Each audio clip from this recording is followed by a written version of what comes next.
Well, hello, folks. Welcome back to the Chek blog. It's been a long time since we've had one of these interviews. I'm glad to be back here with our good friend Jator. Jator Pierre, how are you doing, Jator? Very long. What does that Three mean? is the symbol for very long and the Illuminati. Well, I guess they're probably watching, right? So we got to give them a shout out, You got to be careful. right? Great. So we did a blog. I hope all of you got a chance to watch it and listen to it. We did an interview back at the beginning of the year, I think in January, where you, Jator, talked about achieving goals, setting goals, and in specific, you talked about having a dream and whether that word resonates, whether that's a motivating word, that sort of thing. And so one of our viewers, one of your viewers, because they're obviously going to watch you, not me. Um, It's up for debate. It's up for debate.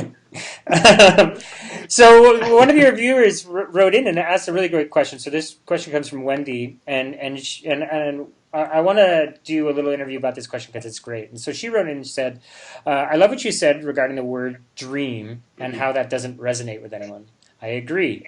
So are there people who truly do not have one big fat main love, purpose, bliss out there?" Who can still live an amazing life without that. She says, I ask because I know people who truly do not know what their one purpose is, and these people are forever bombarded with spiritual teachers, personal development teachers, and so forth, who all say the same thing that you must find your one thing. Everyone has it inside of them, even if they don't know it's there. And I think this can be depressing for people, and it seems like it is possible that this philosophy can be actually counterproductive and can paralyze a lot of people. I read a blurb by Jonathan Fields recently, and I loved it. He said there are lots of people, tons of them, who don't have one big thing, so they feel awful about themselves when they don't experience that. But he thinks a better approach is to just ask people what fills them up, figure out what those things are. They can be many small things, and do more of those things. Even if they work jobs they don't love, and that's a huge chunk of people out there, they still have to pay bills and support families and so forth. So what do you think, Jator? What do you think? Is it possible that people don't have a dream or a purpose or mission like we talk about? And I guess the follow up is, how do you live sort of a happy life if you don't?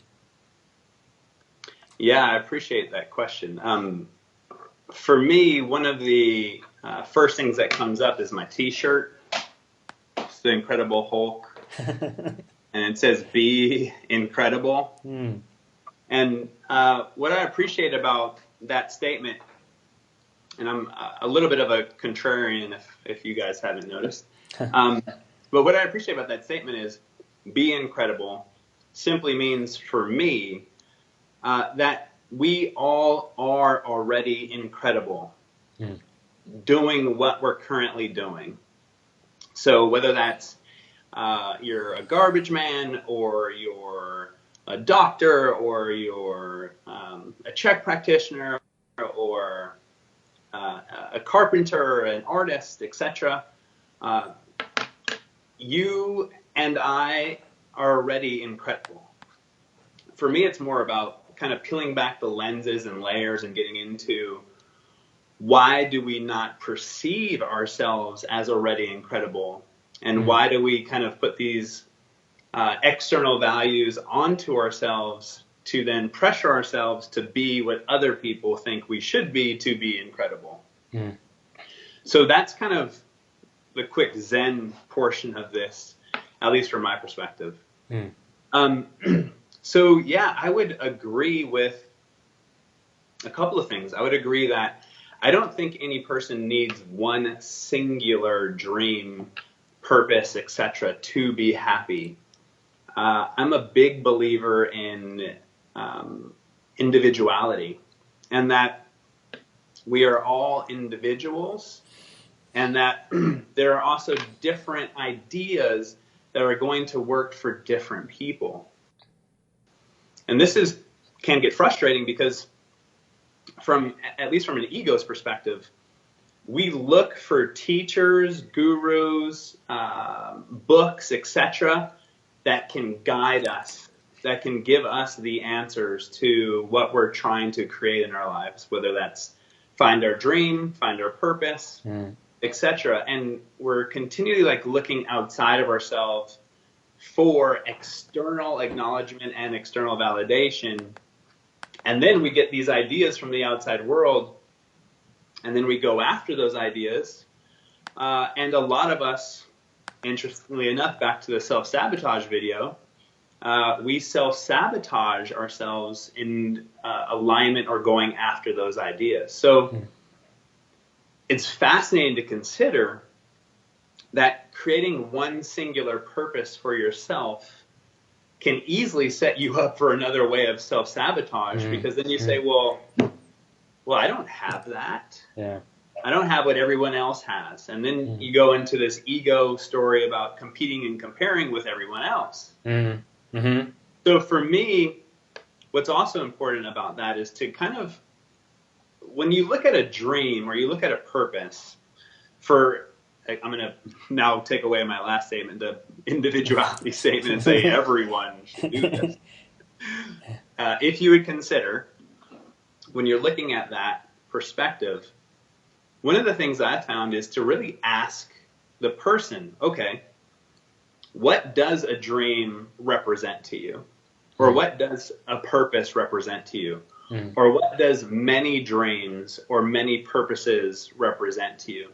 Then when we can get out of the literal story of let's create a dream or let's create a purpose, whatever your language is, and the person that says, well, I don't have that, well, you can ask them the question then, or ask yourself the question, okay, cool.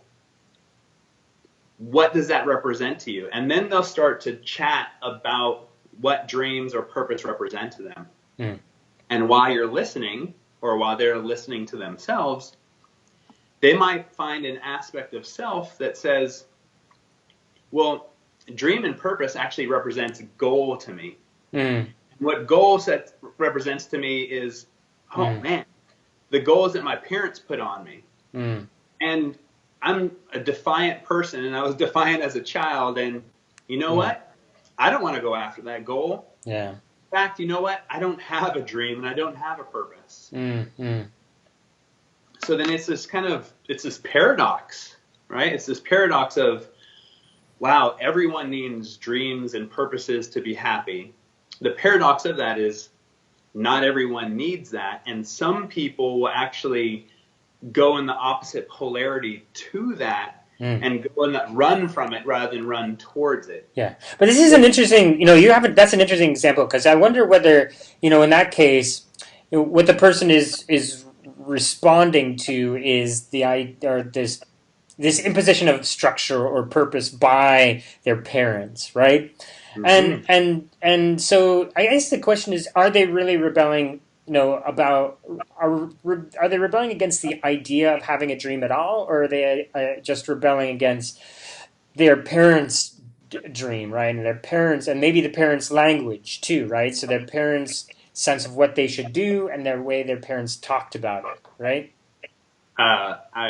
Again, that's where the debate comes in, and whether the listeners are here for you or for me. I couldn't have said that better.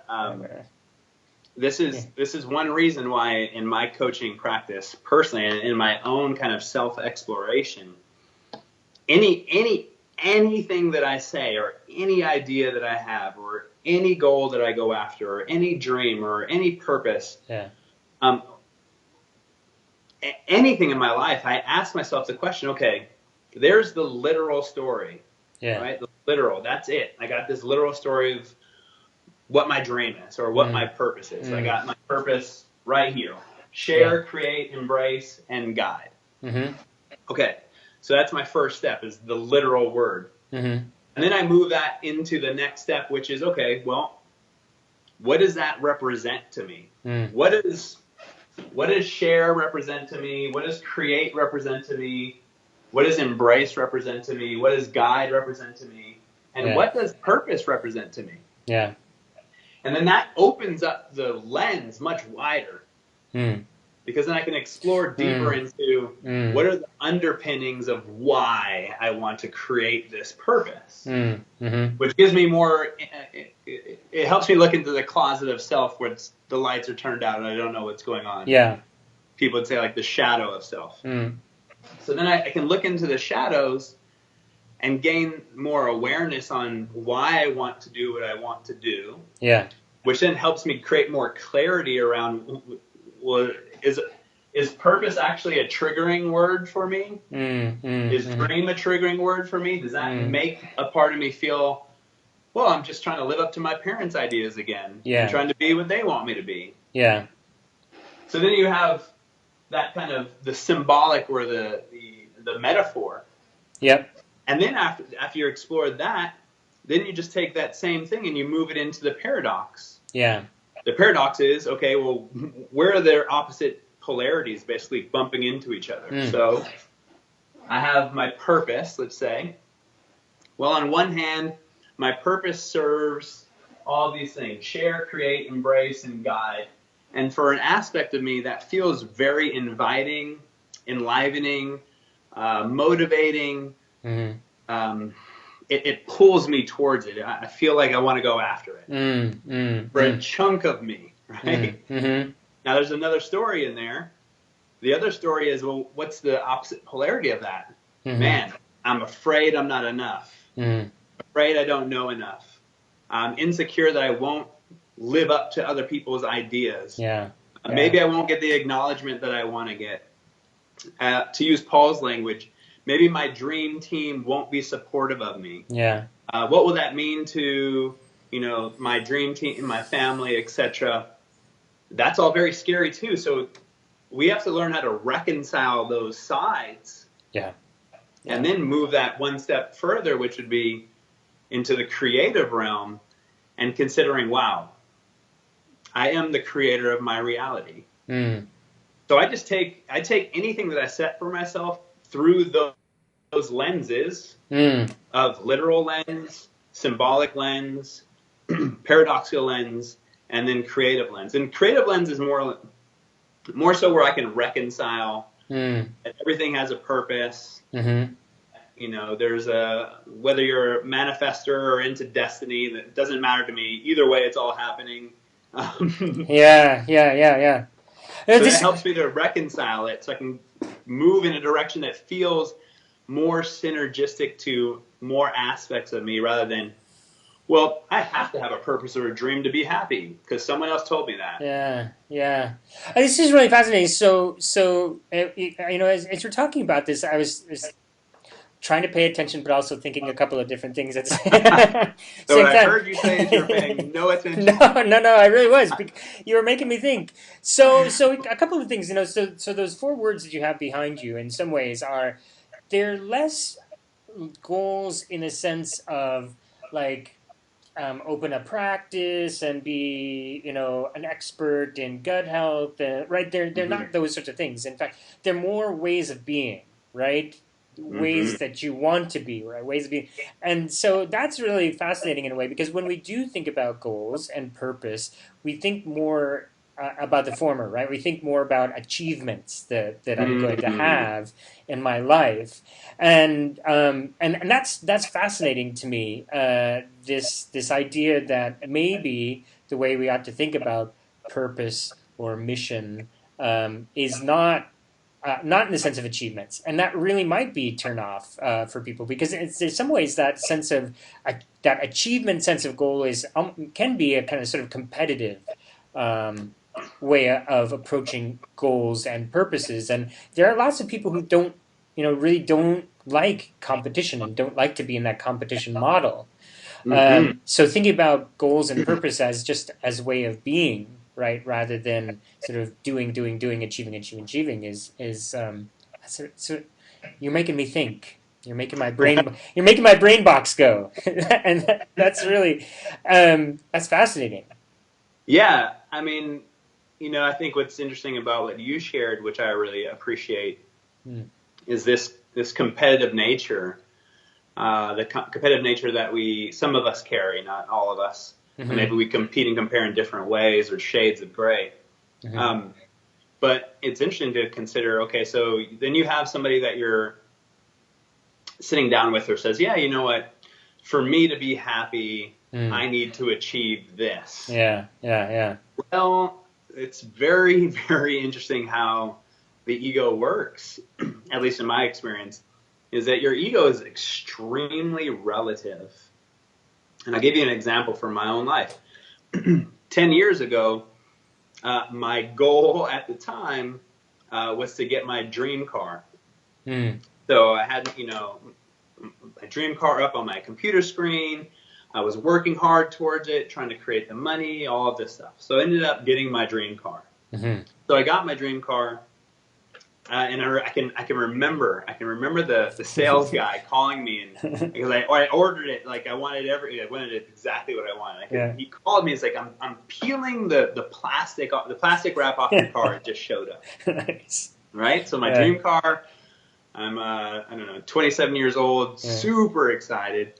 I go down there, get in it. I mean, beautiful. Mm. Within a few months, I wanted a new dream car. Nice. Yeah, yeah, yeah. And that's why I love what you shared. Yeah. Which is like these things: share, create, embrace, guide, are more for me states of being, rather than having to go after. Not that anything's wrong with going after. Yeah. But it sets me up for these places of being because, in my experience, no matter what we achieve, for most of us, at least here in Western culture, once that's achieved, there's a very small moment of celebration. And it's either non-existent or very, very small. In fact, a lot of us, in my experience, at least here in the West, feel some level of guilt and shame about celebrating ourselves. So that shrinks it even further. Yeah. You accomplish whatever your goal is or your vision. And then immediately it's what's next. Yeah. Yeah. What can I do next so that I can get external validation? Because I learned when I was a kid that when I'm externally validated, I matter and I am loved. Yeah. Yeah. And that's where, for me, that's where coaching gets into. It's getting out of the literal story of anyone that you're working with, including yourself, and peeling back the layers deeper and deeper and deeper so that the person, it's not that you're offering the layers, I want to be clear about that. It's asking the questions so that the person is finding their own inner guidance and their own awareness, because as they find it within themselves, it's much more powerful. Yeah. As an example, if I'm sitting with a client and I know exactly what they need, or what they need to see behind the veil, if I offer that, the client, it's not going to root as deeply into the client.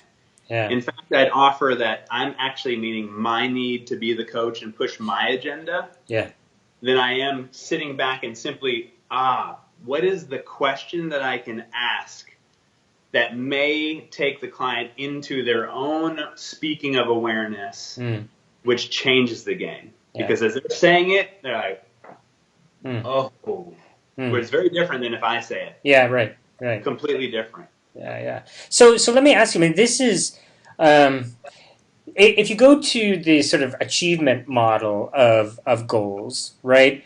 I think people can understand, like I can see how you can lean into that, right? I can see how you can feel a pull and you can and see a path, right?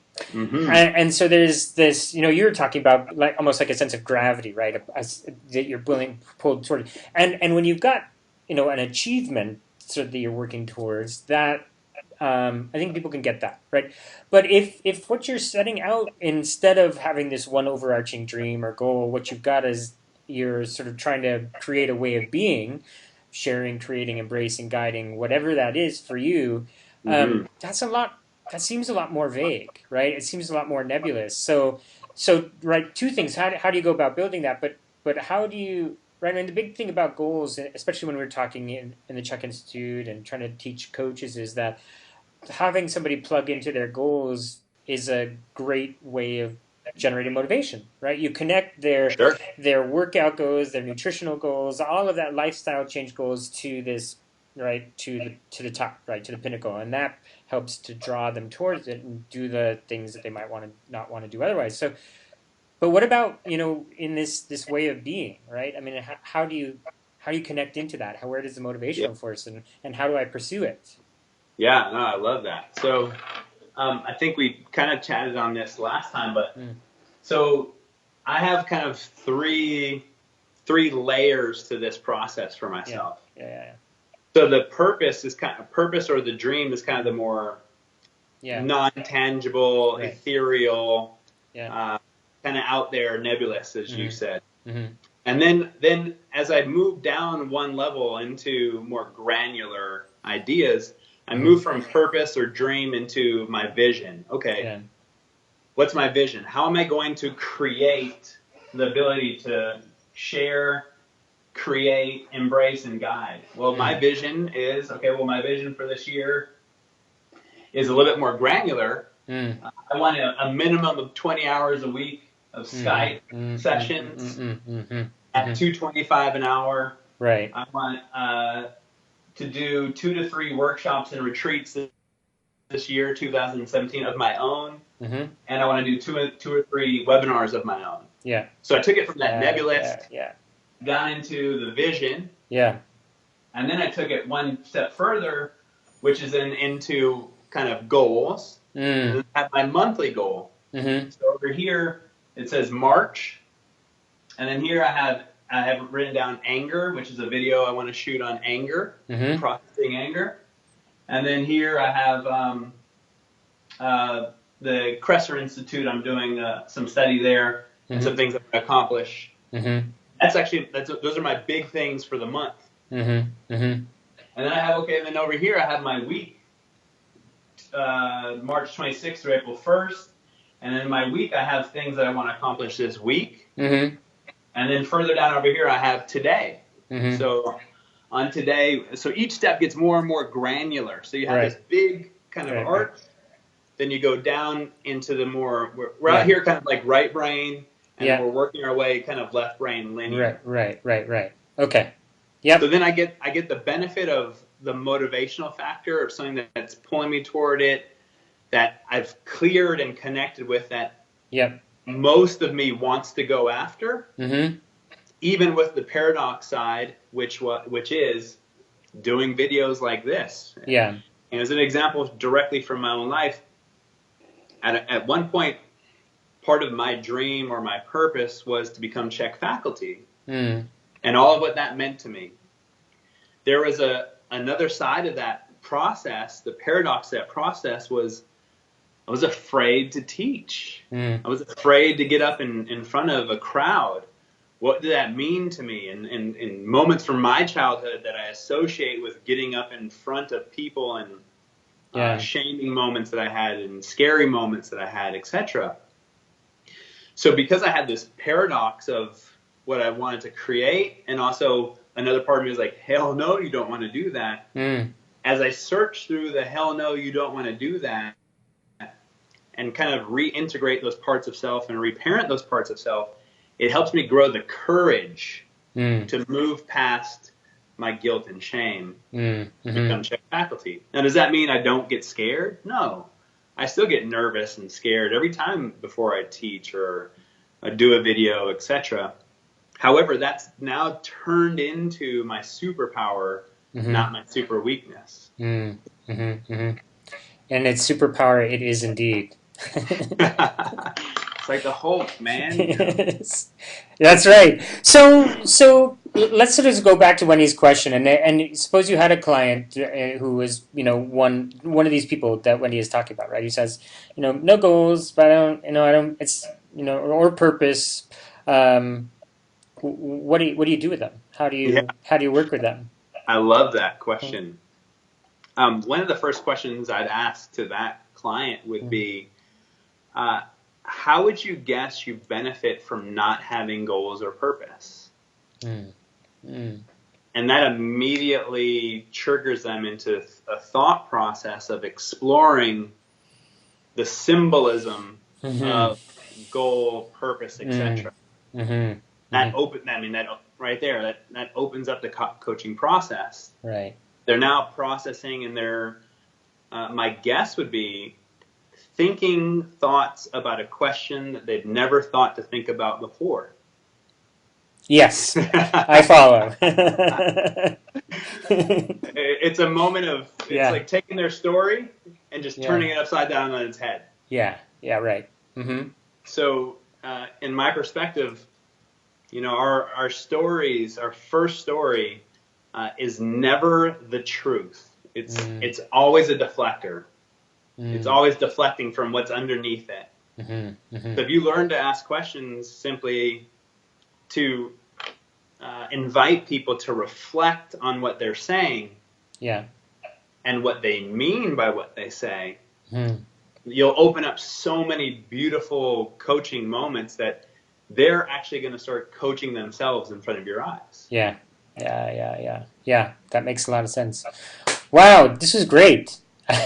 It was an excellent question, and I just want to say to all of our listeners and viewers that if you have questions like this is why we sort of did this interview, because it was such a great question, and I like these. I can't speak for Jator, but these are I would never try that. But these are this is a wonderful question, and we would like to be able to answer these sorts of questions for all of you in the future. So if you have questions, please put them in the comments, and we'll do our best to get to them if we can, because it was a really fantastic question. And I think Wendy's right. There's probably a lot of people out there who don't feel like they have goals, and maybe don't even sort of see why they need to have like this big overarching life's purpose, right?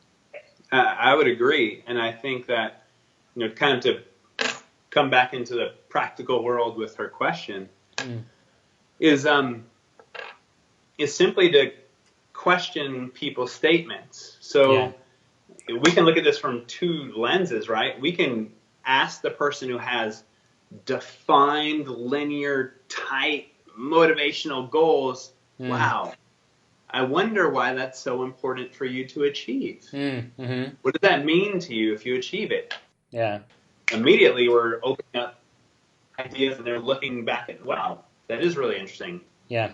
And for the opposite side of that, then we say, wow, how do you think you benefit from not having purpose, not having dream? Yeah. The interesting thing is that neither one, from my perspective, is it any more functional or dysfunctional than the other. Right. They're both ways that we deflect from underlying stories. So they both create coaching moments, and it's the person that says I'm extremely tight on this goal and what I'm going to create, they may self-sabotage down the road. And that's where these questions can come in too.